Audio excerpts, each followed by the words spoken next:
JKLH के social media platform पर आपका स्वागत है। मैं आपके साथ साइमा परवीन। एक बार फिर सीमा पर गोलियों की आवाज गूंजी।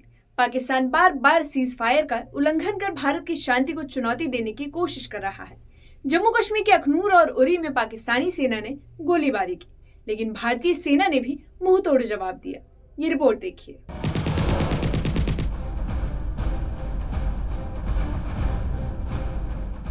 2 मई की रात अखनूर के परगवाल और कराचक गांव में गूंजी गोलियां। बिना किसी उकसावे के पाकिस्तानी सेना ने गोलीबारी शुरू कर दी। रात करीब 8:30 बजे गोली की आवाज ने सन्नाटे को चीर दिया, लेकिन भारतीय सेना और बीएसएफ ने भी पाकिस्तान को करारा जवाब देते हुए पाकिस्तानी चौकियों को निशाना बनाया।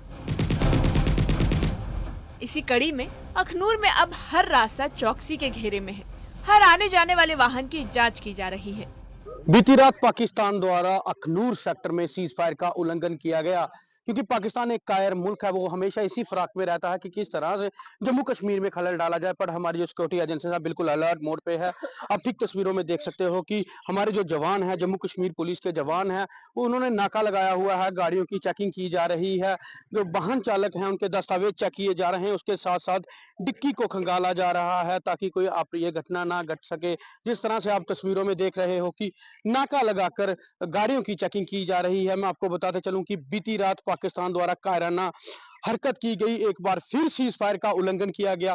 पाकिस्तान की तरफ से 9वीं बार सीज फायर का उल्लंघन किया गया, क्योंकि पाकिस्तान एक कायर मुल्क है। आप एक बार फिर देख सकते हो कि हर आने जाने वाले वाहनों की चेकिंग की जा रही है, दस्तावेज चेक किए जा रहे हैं। सीमावर्ती इलाकों में सुरक्षा का पूरा ध्यान रखा जा रहा है। सेना और बीएसएफ की अतिरिक्त टुकड़ियां तैनात कर दी गई हैं। सुरक्षा के हर मोर्चे पर चौकसी पहले से कई गुना ज्यादा कड़ी हो गई है। नाकेबंदी कर घुसपैठ की हर हरकत पर नजर रखी जा रही है। जिस तरह से आप लोगों ने देखा कि जम्मू कश्मीर पुलिस द्वारा नाके लगाकर जगह जगह अखनूर सेक्टर की बात करें तो जगह जगह नाके लगाए गए हैं। हर संदिग्ध व्यक्ति की जांच की जा रही है और लोगों से अपील की जा रही है कि अगर आपके क्षेत्र में कोई संदिग्ध व्यक्ति मिलता है, वह सिक्योरिटी एजेंसी से उनको बताएं ताकि उस बंदे की जांच की जा सके। वहीं 2 मई की रात करीब 9 बजे उरी सेक्टर में भी अचानक गोलियां चलनी शुरू हो गई और एक बार फिर पाकिस्तान की तरफ से एलओसी पर सीज फायर का खुला उल्लंघन किया गया। बीते समय में पाकिस्तान ने 9वीं बार देर रात सीमा पर अशांति फैलाने की कोशिश की। खुफिया एजेंसियों का मानना है कि गोलीबारी का मकसद आतंकियों को घुसपैठ का कवर देना था, लेकिन भारतीय जवानों ने पाकिस्तान की हर चाल नाकाम कर दी। जहां कभी शाम को चूल्हे जलते थे, वहां अब रात को बंकरों के दरवाजे बंद हो जाते हैं। पाकिस्तान की तरफ से बार बार गोलीबारी से उरी के स्थानीय लोगों में डर का माहौल है। बड़कूट, गोहलान, कमलकोट जैसे गांव में लोग बंकरों में छिप रहे हैं। कुछ परिवारों ने बच्चों को रिश्तेदारों के घर भेज दिया ताकि वे वहां सुरक्षित रहें। स्थानीय निवासियों ने बताया कि हर समय डर लगा रहता है, न जाने कब गोलियां बरस जाएं। स्थानीय लोगों का कहना है कि हर रात डर लगता है, बंकर कम है और गोलियों की आवाज बच्चों को डरा देती है। अब ऐसे में लोगों का एक ही सवाल है कि इस बीच घर का सामान, बच्चे और मवेशियों को लेकर कहां जाएं। यहाँ पे हमें बहुत डर लग रहा है, क्योंकि कभी भी फायरिंग हो सकती है। रात को भी थोड़ी बहुत शेलिंग हुई है, लेकिन उतनी ज्यादा नहीं, इसलिए हमें बहुत डर लग रहा है। क्या पता कब किसके घर में आके शेलिंग हो जाए, कब किसके घर में आके तोहफे लेंगे, कुछ पता नहीं होता है। आप देख सकते हैं हमारे टीनों की हालात में छरों से बिल्कुल खत्म है टीन हमारे। तो उसके बाद ठीक था, ये 4-5 साल ठीक रहा। आज बहुत डरे हुए हैं हम, बहुत डरे हुए लोग।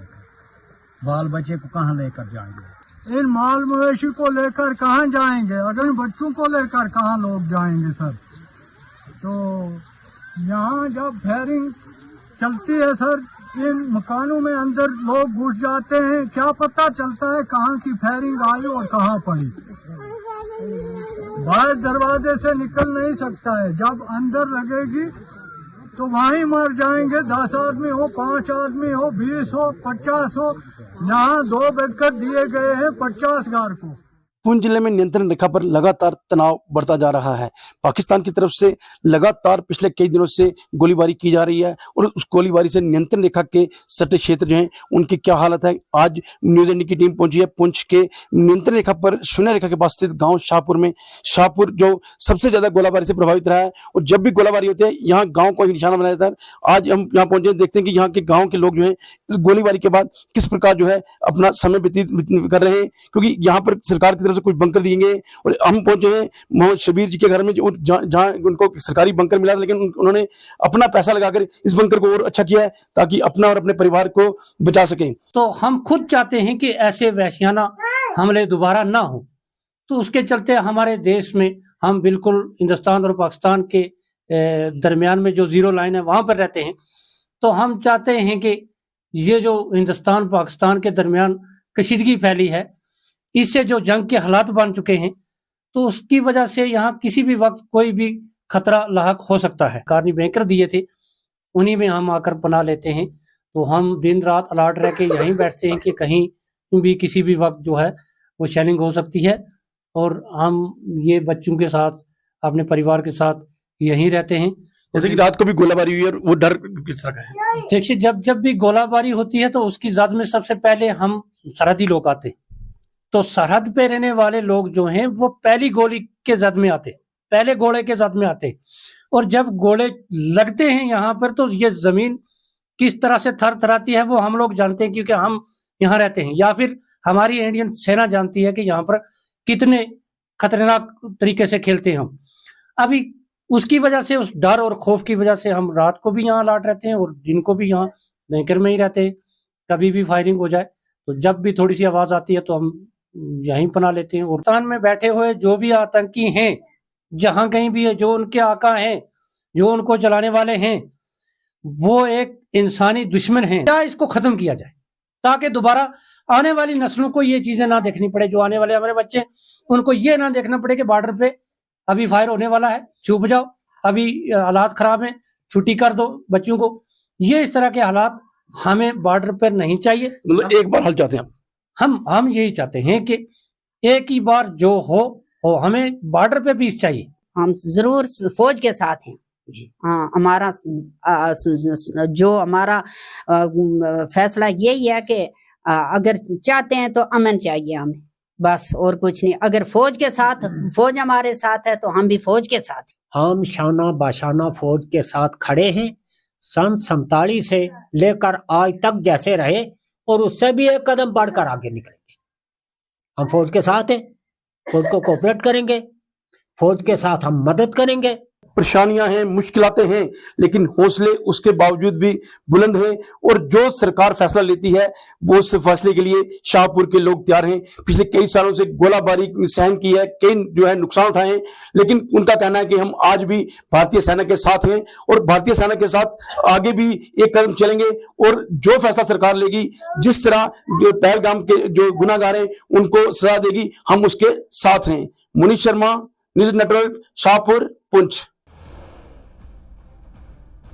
सीज फायर उल्लंघन का सबसे ज्यादा असर सीमावर्ती गांव को होता है। बीते समय में पाकिस्तान द्वारा 9 बार सीज फायर का उल्लंघन किया गया है, जिसने साबित कर दिया कि पाकिस्तान शांति की भाषा समझने को तैयार नहीं है। लेकिन भारतीय सेना हर चुनौती के लिए तैयार है। गोली से लेकर साजिश तक भारतीय सेना पाकिस्तान के हर मंसूबे को विफल करने को तैयार है। Bureau report, news 18 JKLH। Cease fire उल्लंघन का सबसे ज्यादा असर सीमावर्ती गांव को होता है। बीते समय में पाकिस्तान द्वारा 9 बार सीज फायर का उल्लंघन किया गया है, जिसने साबित कर दिया कि पाकिस्तान शांति की भाषा समझने को तैयार नहीं है। लेकिन भारत की सेना हर चुनौती के लिए तैयार है। गोलियों से लेकर साजिश तक भारतीय सेना पाकिस्तान के हर मंसूबे को विफल करने के लिए तैयार है। इस मामले पर आपकी क्या राय है, कमेंट सेक्शन में कमेंट करके बताइए।